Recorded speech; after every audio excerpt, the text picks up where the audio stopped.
Hyderabad Banjara Hills road number 12 లో భారీ అగ్ని ప్రమాదం జరిగింది.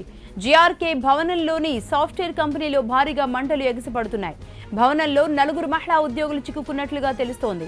మంటలను ఫైర్ సిబ్బంది అదుపు చేస్తున్నారు.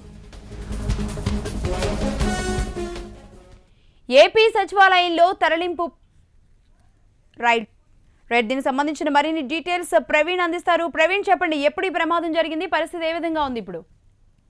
అయితే బంజారాహిల్స్ రోడ్ నెంబర్ 12లోని జేఆర్కే బిల్డింగ్ లో ఉన్నటువంటి మ్యాగ్నెక్విస్ట్ అనే సాఫ్ట్వేర్ కంపెనీలో కూడా ఉదయం భారీ అగ్ని ప్రమాదం చోటు చేసుకుంది. ఇప్పటికే 2 ఫైర్ ఇంజన్లతో కూడా మంటలను అదుపు చేసే ప్రయత్నం చేస్తున్నారు. అయితే ఈ మంటల్లో చిక్కుకున్నటువంటి 4 ఉద్యోగులను కూడా ఇప్పటికే రెస్క్యూ టీమ్ అక్కడికి చేరుకొని వారందరినీ కూడా బయటికి తీసేందుకు ప్రయత్నాలు కొనసాగిస్తున్న పరిస్థితి. అయితే 2 మహిళలను మాత్రం బయటికి తీయడం జరిగింది. మరో 2 కూడా ఆ మంటల్లో చిక్కుకున్నట్లు తెలుస్తుంది. వారిని కూడా రెస్క్యూ చేయడానికి ప్రత్యేకంగా టీంను కూడా ఏర్పాటు చేసి దాదాపు 8 మంది సహాయక చర్యల్లో కూడా పాల్గొనడం జరిగింది.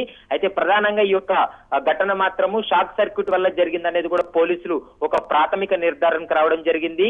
అయితే ఆ సాఫ్ట్వేర్ కంపెనీలో ఉన్నటువంటి కంప్యూటర్లు, ఫర్నిచర్ కూడా పూర్తిగా దగ్ధమైనటువంటి పరిస్థితి. దాదాపు 50 లక్షలకు పైగా కూడా ఆస్తి నష్టం జరిగింది అనేది కూడా స్పష్టంగా తెలుస్తుంది. అయితే ఉదయం 8 గంటల ప్రాంతంలో కూడా ఒక్కసారిగా మంటలు వ్యాపించడంతో స్థానికంగా ఉన్నటువంటి అక్కడ స్థానికులు మాత్రం వెంటనే ఫైర్ ఇంజన్ కి కాల్ చేయడంతో సకాలంలో ఫైర్ ఇంజన్ స్పందించి అక్కడికి రావడం జరిగింది.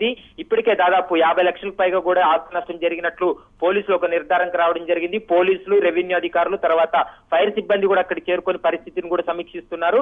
అయితే ఆ సాఫ్ట్వేర్ కంపెనీ యజమాని కూడా ఇప్పుడే అదుపులోకి తీసుకొని విచారిస్తున్నటువంటి పరిస్థితి కూడా కనపడుతుంది. లోపల ఉన్నటువంటి 2 మహిళలను మాత్రం రక్షించేందుకు సహాయక చర్యల్లో మాత్రం రెస్క్యూ టీం ఉంది. Lakshmi, right, thank you Praveen.